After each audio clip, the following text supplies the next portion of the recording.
Alô? É que eu já estou ao vivo? Ainda não. Oi.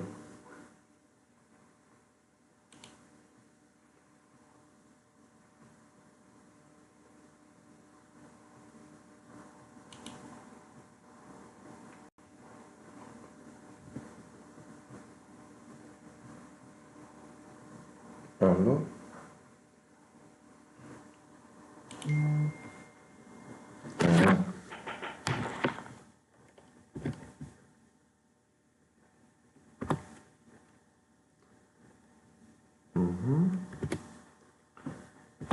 Ah, vamos ver.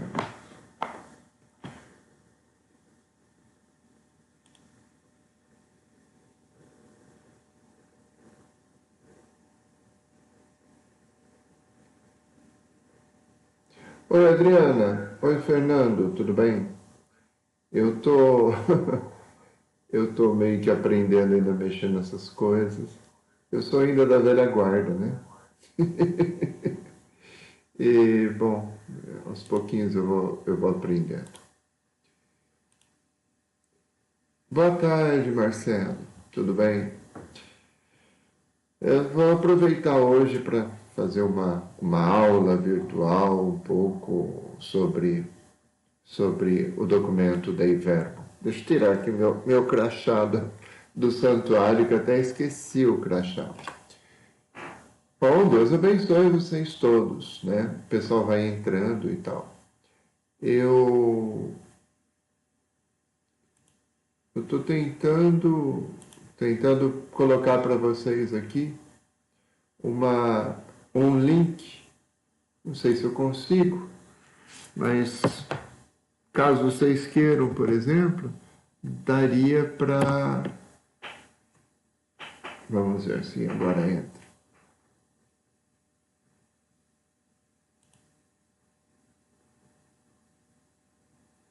Uhum.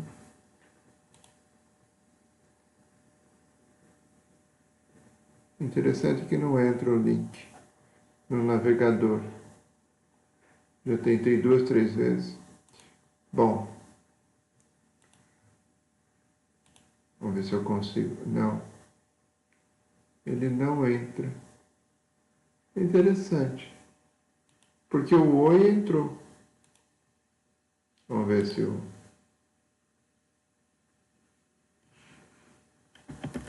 Oi, de novo.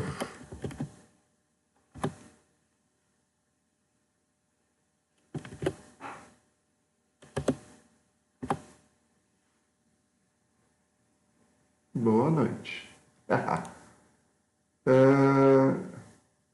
Mas o link não entra. Boa noite, Leider. Tudo bem?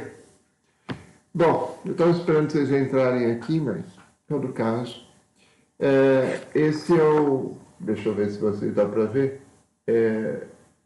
A Dei Verbo, né? Que é um documento do Vaticano II. É um documento pequeno, não é um documento grande, mas é um documento muito importante. Foi o terceiro a ser publicado, né, dos grandes documentos do Vaticano II. E ele foi publicado, deixa eu ver a data aqui direitinho, para não falar bobagem, foi dia 18 de novembro de 65. Faz um bom tempo já, eu sou de 64, então já faz bastante tempo. Mas por que eu estou falando de um documento tão antigo? Primeiro, porque é um documento importante. Tem gente, quando fala do Vaticano II, acha que o Vaticano II nasceu do nada. Na verdade, eu estava fazendo uma pesquisa esses tempos atrás, e eu estava vendo, por exemplo, que todo o movimento chamado de renovação da Bíblia nasceu com uma carta encíclica chamada Spiritus Paráclitos de Bento XV sobre a interpretação da Sagrada Escritura. Na verdade, essa carta ela é datada... Ela é datada de 15 de setembro de 1920, para você ter uma ideia. Por que eu estou falando dela? Simples. Porque o Bento XV, quando ele publicou essa carta, tinha um grande movimento de estudos da Bíblia, dos originais da Bíblia, tudo entre os protestantes. E ele quis impulsionar os estudos bíblicos em 1920, para você ter uma ideia. E aí, ele, falando da palavra de Deus, falando de São Jerônimo e tudo e tal, ele conseguiu entusiasmar a igreja para o pessoal começar a estudar a Bíblia. Mas, em 1920, ia estudar a Bíblia onde? Tinha que aprender com os protestantes. Logo depois se fundou uma escola bíblica em Jerusalém para os católicos, para aprender arqueologia, para ir pesquisar lá no lugar e tudo tal. Então, isso tudo começou a fermentar já em 1920. Em 1940 e pouco, Pio XII deu autorização para os teólogos católicos e escreveu uma encíclica chamada Divino Afflante Spiritu, onde ele dá um outro incentivo. Então você tem dois papas antes do Vaticano II, Bento XV e Pio XII, incentivando os estudos bíblicos. E aí quando chega na época do Concílio Vaticano II, nós temos uma grande euforia da igreja com os estudos bíblicos, mas ainda a Bíblia é coisa de protestante. Então ficou meio complicado para alguns católicos. Como assim eu vou ler a Bíblia? O meu avô, que era católico, fervoroso e tal, era violinista, foi sacristão da igreja, o meu avô dizia assim que não se podia ler a Bíblia, porque a gente ficava louco, né? Então é um pouco complicado. Meu avô, na década de 50, 60, dizia, não leia a Bíblia porque você fica louco, né? Porque você não sabe e tal.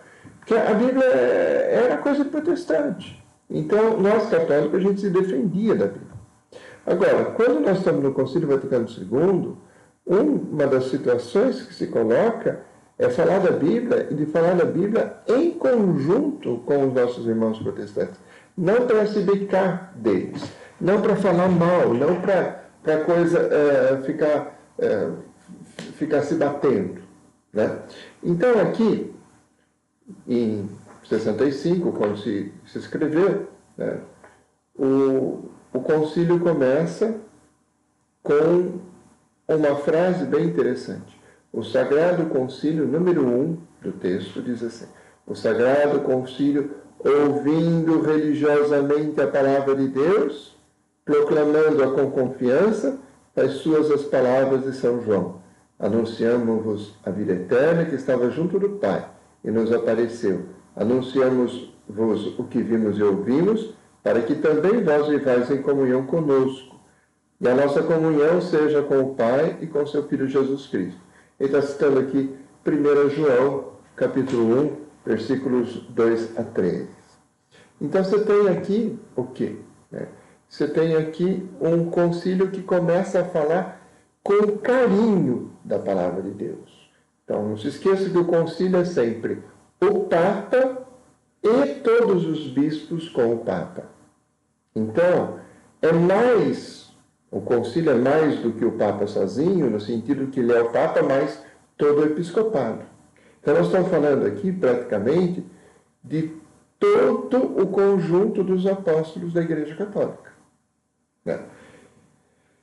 E a gente não pode esquecer, pode ser meio chato de saber, mas a gente não pode esquecer que o concílio não foi só um corte, mas também não é só a continuidade. Existe uma briga na interpretação do Concílio Vaticano II.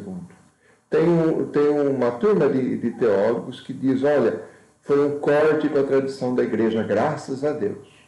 Tem uma turma que não gosta do concílio que diz assim, foi um corte com a tradição da igreja, que pena, isso foi uma heresia.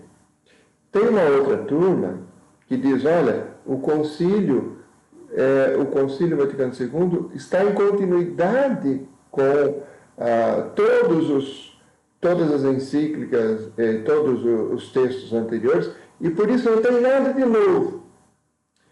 As duas posições estão erradas. Né? Dizer que o concílio foi só uma ruptura, está errado. E dizer que o concílio não tem nada de novo, porque é um concílio pastoral. A gente não pode esquecer o seguinte, né? O primeiro concílio da igreja, né, está em Atos dos Apóstolos, capítulo 15, né? E no livro dos Atos, Atos, capítulo 15. No livro dos Atos, que ficou na palavra de Deus, o primeiro concílio, que é o concílio de Jerusalém, se reuniu todos os apóstolos, pediu assistência do Espírito Santo, para quê? Para se saber se as pessoas precisavam ser circuncidadas ou não. Na verdade, não era um ato de doutrina, era um ato de pastoral. Saber se a gente podia acolher as pessoas de fora ou não podia acolher as pessoas de fora. Então, o primeiro concílio mais importante da igreja, que ficou até na palavra de Deus, né? Atos dos Apóstolos, capítulo 15, você pode pegar aí na sua Bíblia, tá? A Assembleia ou Concílio de Jerusalém, né? Foi justamente para decidir se podia ou não acolher os gentios. Então, é um concílio extremamente pastoral, que é tão importante na história da igreja, que ficou gravado na Sagrada Escritura. Bom, então, se a gente lembrar isso daqui, tem algumas interessantes, por exemplo, algumas coisas bem interessantes. Tá? Número 23, no texto, né? Lá no capítulo... O texto é dividido em parágrafos, tá? Então, no parágrafo 23, se você pegar aí pelo seu texto, tá? Você vai ver que ele... 23, está no 15. Peraí, aqui. No 23 ele vai dizer assim que a igreja precisa de uma renovação. Diz assim: o Sagrado Concílio encoraja os filhos da igreja que cultivam as ciências bíblicas para que continuem a realizar com todo o empenho, segundo o sentir da igreja, a empresa felizmente começada, renovando constantemente as suas forças. Quer dizer, ele está lembrando de Bento XV, de Pio XII, e dizendo, olha, é importante que se continue. Né? Ele diz também aqui no começo, por isso a igreja vai fomentando convenientemente o estudo dos santos padres do Oriente e do Ocidente, bem como as sagradas liturgias, e para conseguir uma inteligência cada vez mais profunda da Sagrada Escritura. Quer dizer, quando ele fala no número 23, por exemplo, ele aprova, o concílio aprova esses movimentos de renovação que já tinham começado na igreja. O movimento da patrologia, o movimento da liturgia, tá? E o movimento da Sagrada Escritura.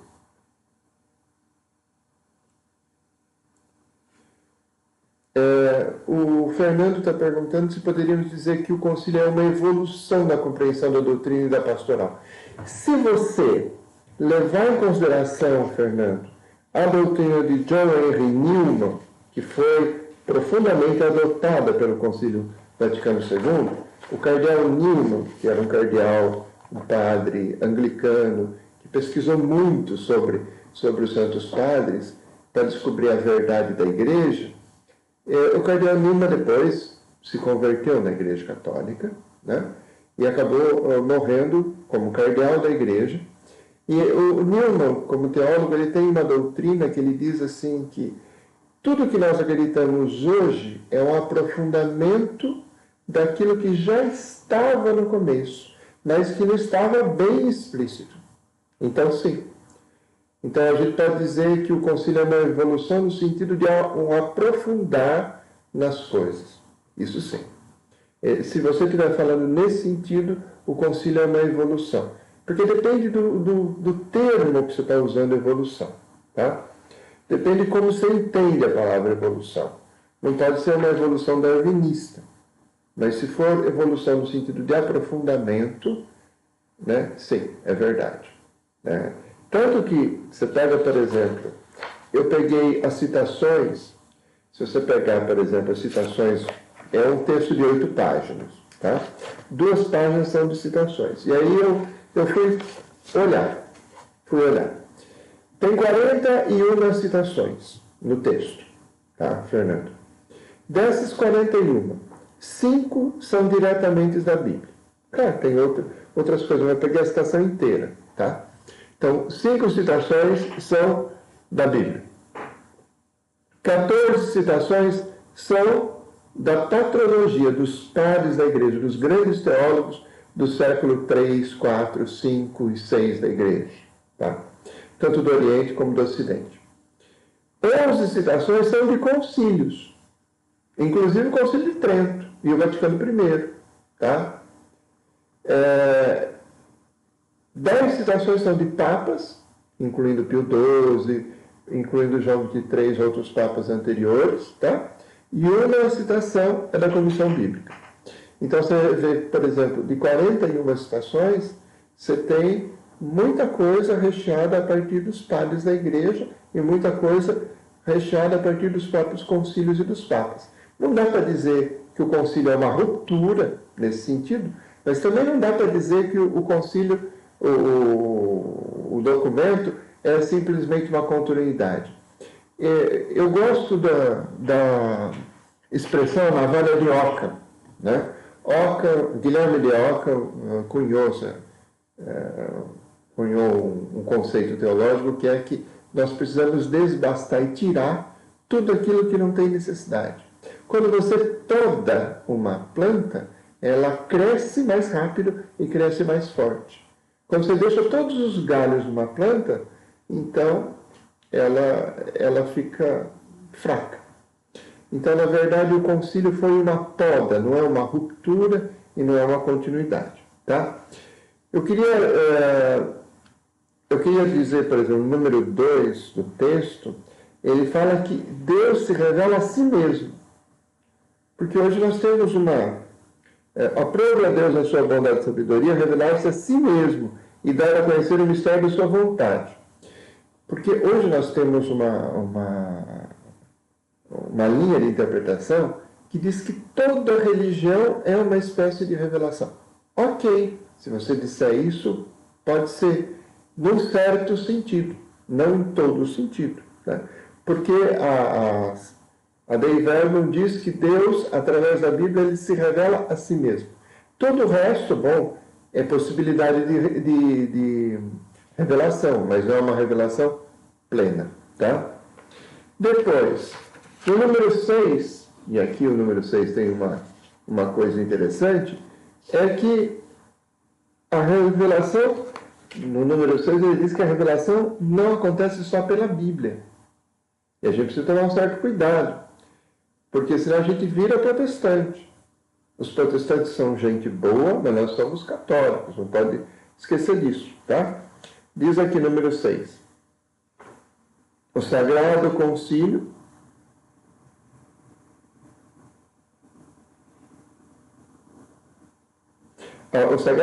professa que Deus, princípio e fim de todas as coisas, se pode conhecer com certeza pela luz natural da razão a partir das criaturas.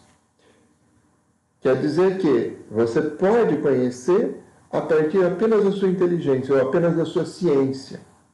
Ou a ciência pode levar para Deus. Tem uma anedota, uma história de Louis Pasteur. Louis Pasteur, no século XIX, ele foi um grande biólogo. E era catolicíssimo. Todo dia, antes de dar aula na Sorbonne, em Paris, ele passava na Notre Dame e rezava o terço.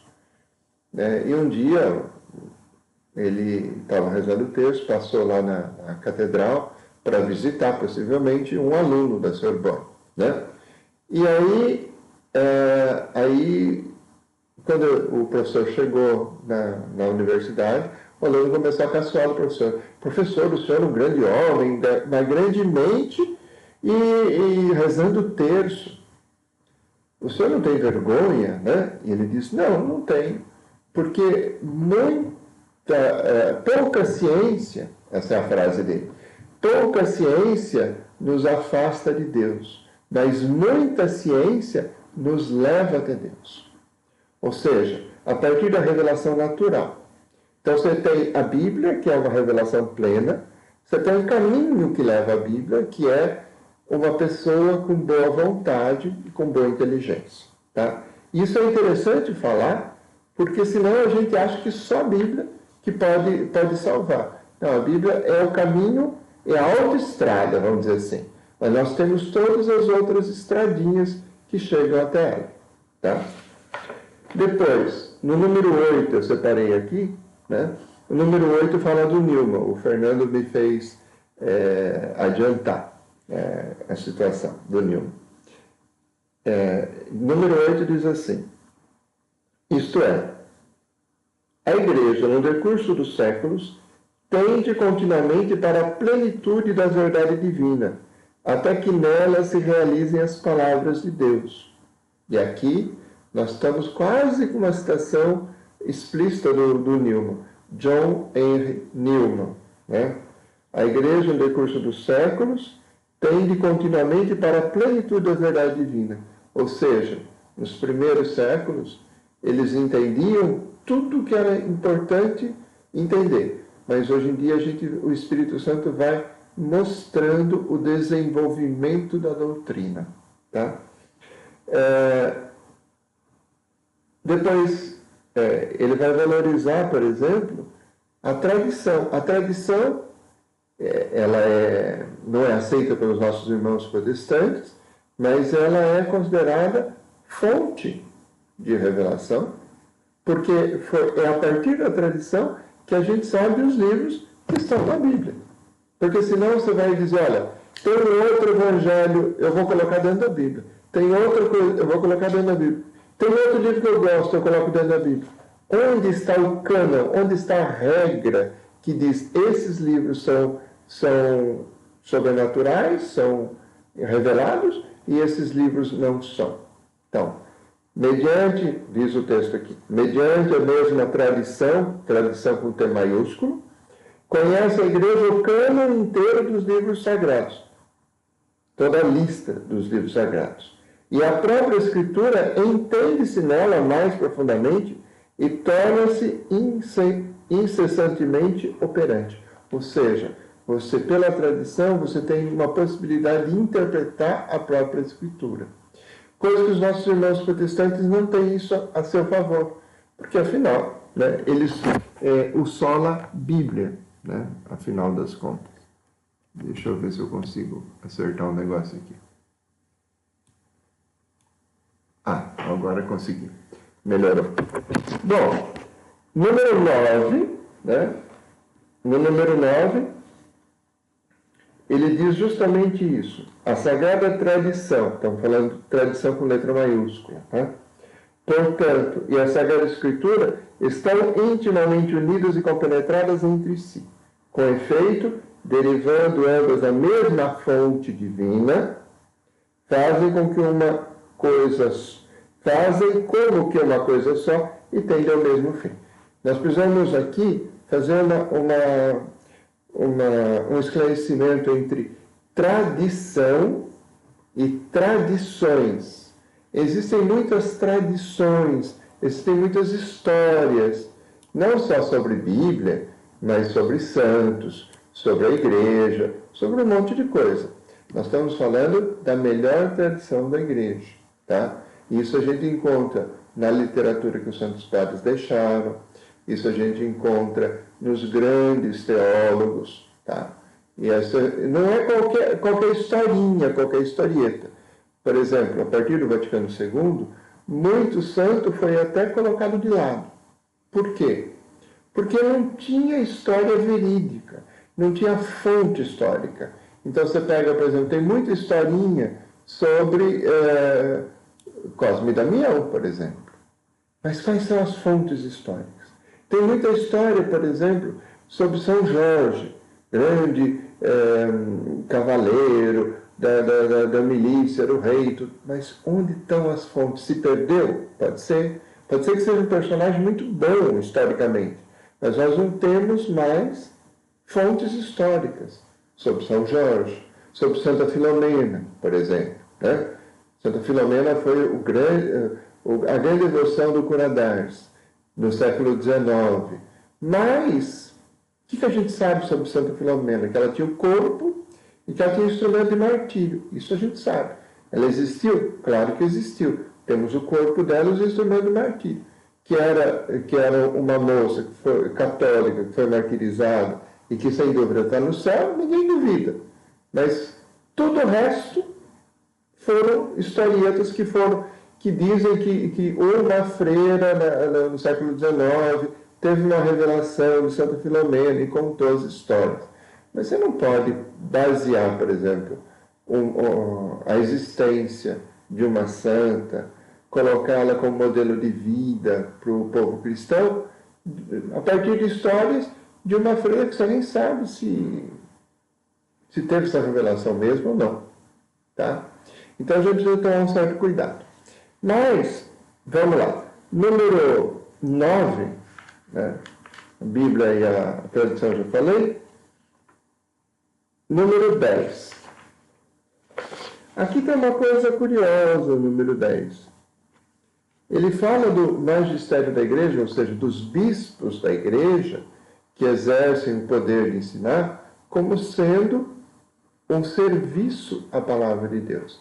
Que é bem interessante, porque até esse tempo aqui, quando foi escrito, se achava que o bispo era um poder eclesiástico, ele era príncipe da igreja. Né?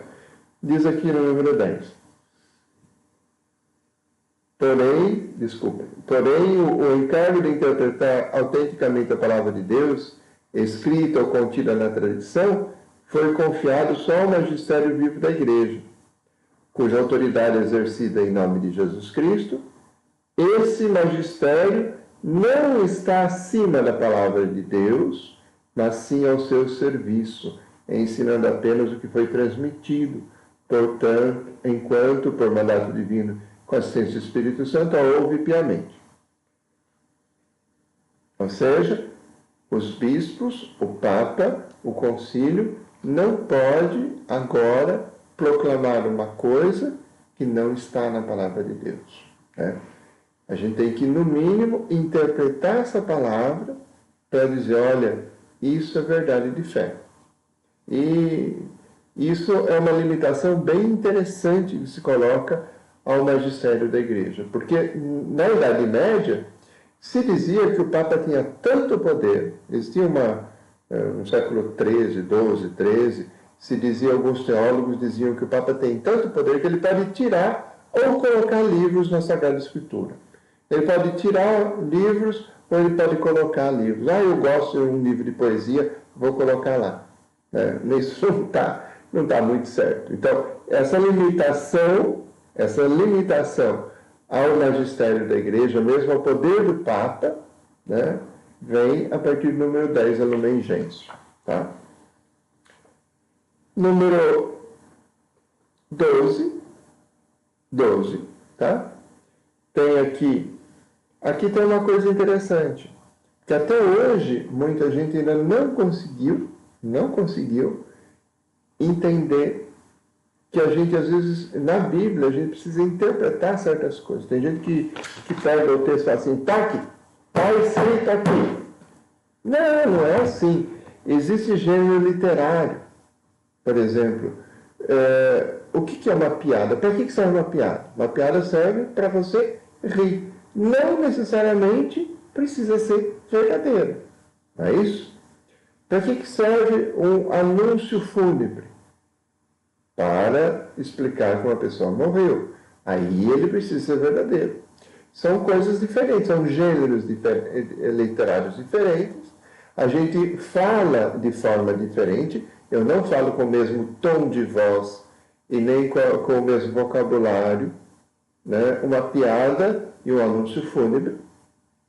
Por quê? Porque são muito diferentes um do outro.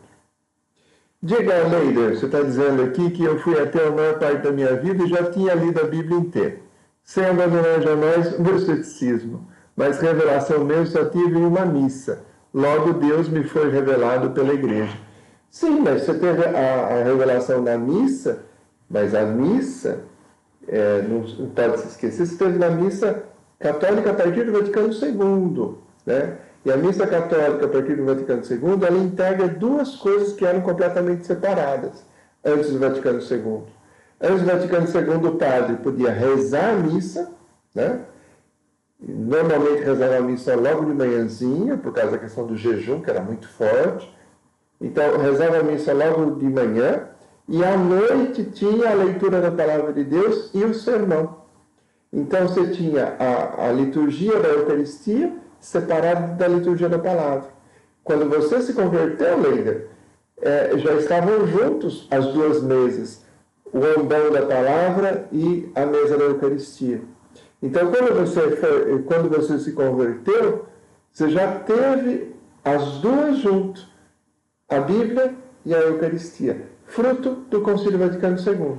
Se não, você iria para a igreja, só para rezar a missa, não escutaria a palavra de Deus, o padre não faria nenhum sermão. Viu? Então, na verdade, meu irmão, quando você se converteu, você já desfrutou dos frutos do Vaticano II, que foi colocar os dois juntos, a palavra de Deus e a Eucaristia junto. Bom, mas eu estava falando aqui de gênero literário. O número 12 fala assim: como, porém, Deus na Sagrada Escritura falou por meio dos homens à maneira humana, ou seja, para ser entendido pelos homens, ele usa, né, para descobrir a intenção dos livros da Bíblia, devem ter lidos também em conta, entre outras coisas, os gêneros literários, que é perfeitamente humano, né? O sentido do texto, as condições do seu tempo e a sua cultura. Tudo isso tem que ser olhado quando a gente fala da palavra de Deus. Diga, Leider, então sem o concílio eu estaria danado. Ah, com certeza, porque ambas as coisas foram muito importantes para mim. Claro, com certeza. O concílio teve essa particularidade e essa qualidade de colocar as duas mesas da palavra da Eucaristia juntos, né? Aqui no número 12 ainda, ele diz assim: cabe aos especialistas da Bíblia, cabe aos exegetas trabalhar de harmonia com essas regras, por entender e expor mais profundamente o sentido da Escritura. Ou seja, é preciso que a gente entenda de linguística, de linguagem, né, de história, que a gente saiba falar as línguas do contexto bíblico, para que a gente possa ser exegeta. Eu nunca me aventurei nessa história, porque eu não sou tão dotado assim nessa área de linguagem, né? Mas é preciso que a gente conheça todas essas coisas humanas para a gente entender a palavra de Deus, né?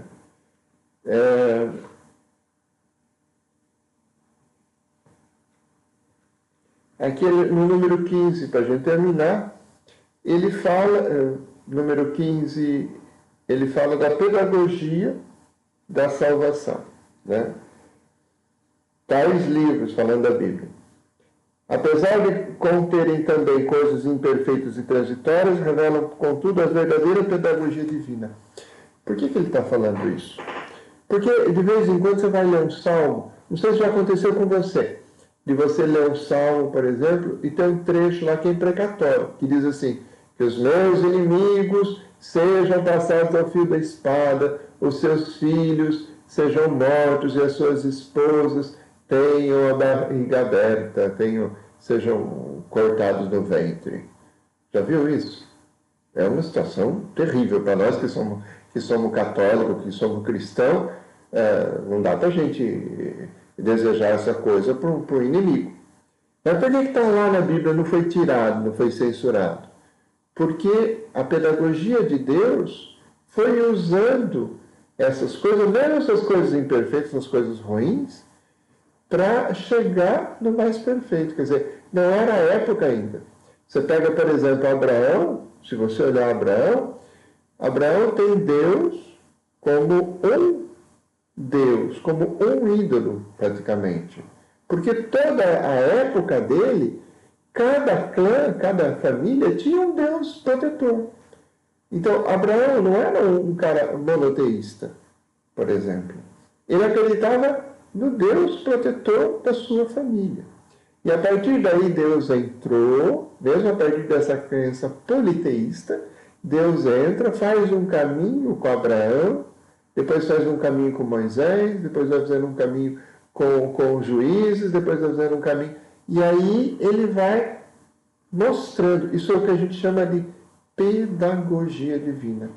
Então, se tem uma coisa que está muito estranha lá naquela época, nós temos que lembrar que a fonte, a luz forte da revelação de Deus é Jesus Cristo. Isso tudo está no documento da Dei Verbo, né?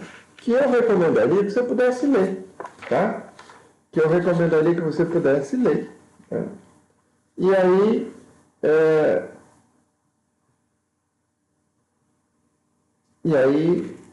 a gente pudesse entender um pouquinho mais. Um dos salmos que mais gosto aqui, o Leide. Não, Fernando.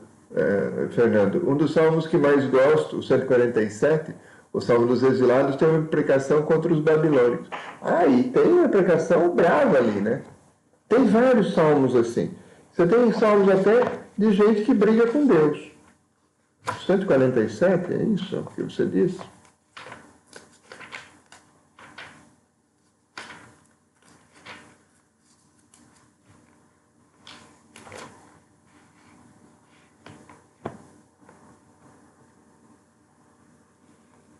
E eu estou com...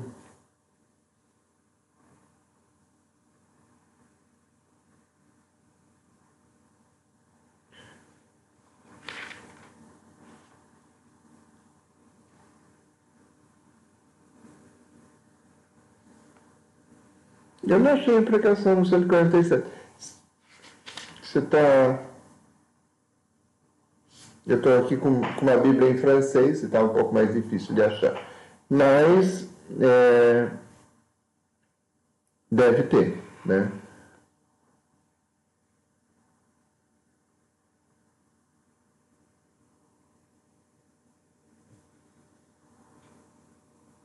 Eu não vou ler agora o texto todo.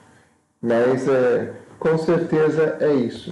Tem algumas coisas, por exemplo, quando Deus vai abençoar Abraão, né? Ele diz, olha, a Sara acaba dando para ele a empregada. Isso era um costume da época.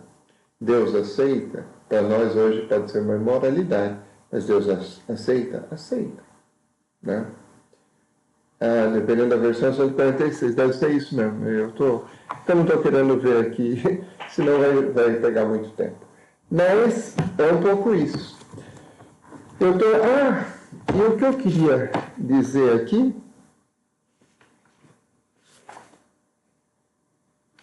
no finalzinho,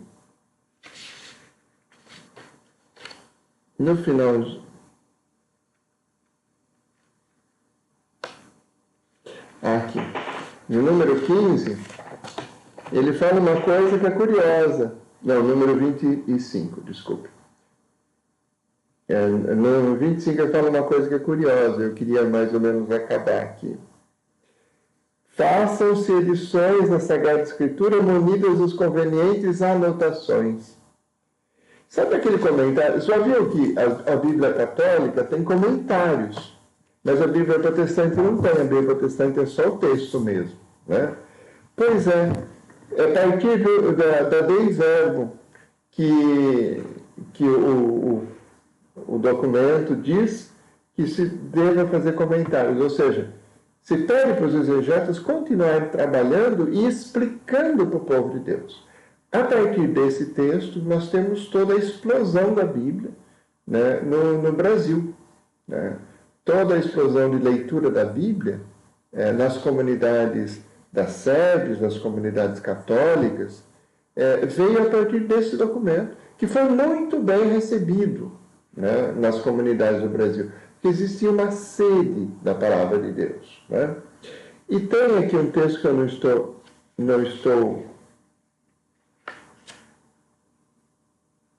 achando aqui, onde ele diz que deve-se fazer edições. Aqui.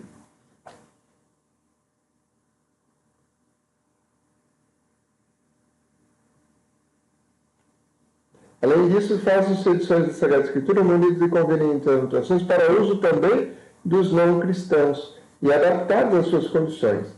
Nós estamos falando aqui, né, de um texto católico que manda fazer uma Bíblia até para ser lida por quem não acredita. E ele fala num texto que eu não estou achando aqui, que pulei agora, não acho. Ele diz assim que deve-se fazer Bíblia em comunhão ou em associação com as outras igrejas cristãs. Então, desculpa, eu perdi essa parte, mas de dizer para vocês, mas o texto não só incentiva o trabalho bíblico, como incentiva o ecumenismo, como incentiva ainda a leitura até por aqueles que não têm fé, né? E aí, Leider, você entra no meio. Você começou sem fé, acabou com fé. Você lia a Escritura sem fé, mas isso foi preparação para depois você entender a chave que te foi dada naquele dia da sua conversão. Essa chave para a interpretação da palavra de Deus foi o seu momento da graça. Meu irmão, minha irmã, eu estou pensando que a gente pode, na semana que vem, nós vamos comentar um pouco a Gaudium et Spes, né, que foi o último dos grandes documentos do concílio e que eu queria comentar. Esse é o que dá a base para o engajamento pastoral da igreja. Tá? Lei da Bíblia. Sim, a Bíblia de Jerusalém já foi feita a partir dessa vinculação com os protestantes. A Bíblia de Jerusalém tem mais comentários do que o texto em si, a versão que os catequistas usam também. E isso ajuda imensamente. Sim, eu estou aqui com uma que é chamada Zé-Bíblia. Né? A Zé-Bíblia é uma versão que ela é ecumênica. Né? É uma outra experiência e é feita para...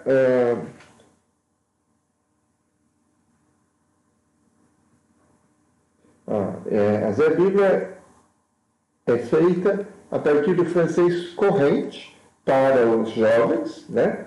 E diz aqui, a Zé-Bíblia recebeu o sustento financeiro do Conselho de Igrejas Cristãs da França, composto dos representantes oficiais, a Conferência dos Bispos Católicos da França, a Federação Protestante da França, a Assembleia dos Bispos Ortodoxos da França e a Igreja Apostólica Armênia e a Igreja Anglicana da França.